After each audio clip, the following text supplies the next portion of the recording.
Hello student, myself Anil Kushwaha from chemistry cracker classes. मैं आज आपके लिए डी ब्लॉक सीरीज की फिर एक और नई प्रॉपर्टी लेकर आया हूँ।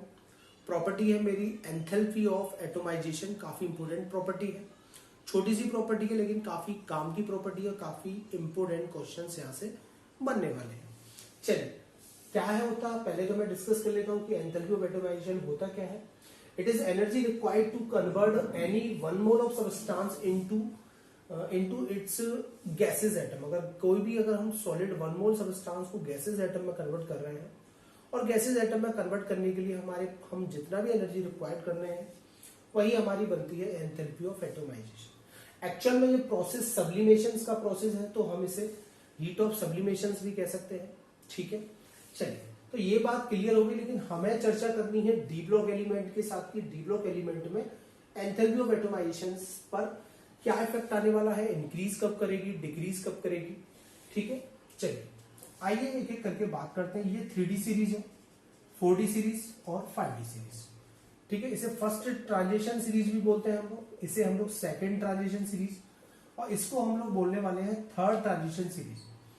फर्स्ट ट्रांजिशन सीरीज में आता है scandium, titanium, vanadium, chromium, manganese, iron, cobalt, nickel, copper और जिंक। ठीक है, दो तरीके की बातें बताने वाला हूं। आप देखिए, अगर मैं एंथैल्पी ऑफ एटोमाइजेशन की बात करूं तो enthalpy of atomisation first increase scandium to एन। बड़ा इंपॉर्टेंट है, जरा ध्यान से सुनिए, मैं बोल क्या रहा हूं कि फर्स्ट इंक्रीज करेगी स्केनेडियम टू एमएन तक, बट आयरन टू जिंक वो रेगुलरली डिक्रीज करने लग जाती है। ये बात ध्यान रखें कि enthalpy of atomisation T block element की फर्स्ट इंक्रीज करेगी देन डिक्रीज करेगी। लेकिन फ्रॉम टॉप टू बॉटम आने पर थर्ड ट्रांजिशन सीरीज की ज्यादा है आपकी सेकेंड ट्रांजिशन सीरीज से, और सेकेंड ट्रांजिशन सीरीज की ज्यादा है आपकी फर्स्ट ट्रांजिशन सीरीज से। ये दो तरीके की बातों को हमें जवाब देना है कि कैसे हमें लॉजिकली आंसर्स करना है।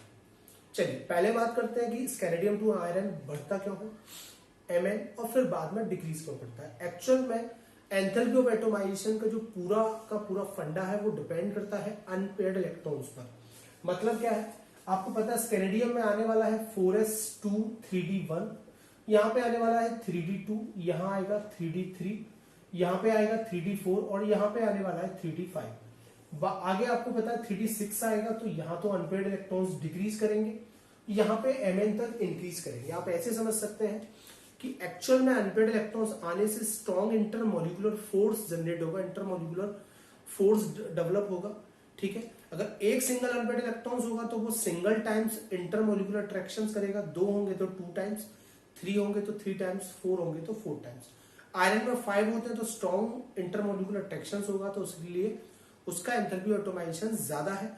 आयरन का कम होगा, और आगे जाऊंगा तो और कम होगा, क्योंकि अनपेयर्ड इलेक्ट्रॉन्स आपके कम हो रहे हैं, और अनपेयर्ड इलेक्ट्रॉन्स कम होंगे तो इंटरमोलिकुलर अट्रैक्शंस भी आपका कम होगा। इसकी वजह से एंथैल्पी ऑफ एटोमाइजेशन की वैल्यू भी आपकी कम आने वाली है। चलिए, तो ये लॉजिक तो हो गया, लेफ्ट टू राइट जाने पे बढ़ता है घटता है क्यों होता है। अब नीचे की बातें करता हूं कि थर्ड ट्रांजिशन सीरीज का ज्यादा आएगा सेकंड से, सेकंड का आएगा फर्स्ट से।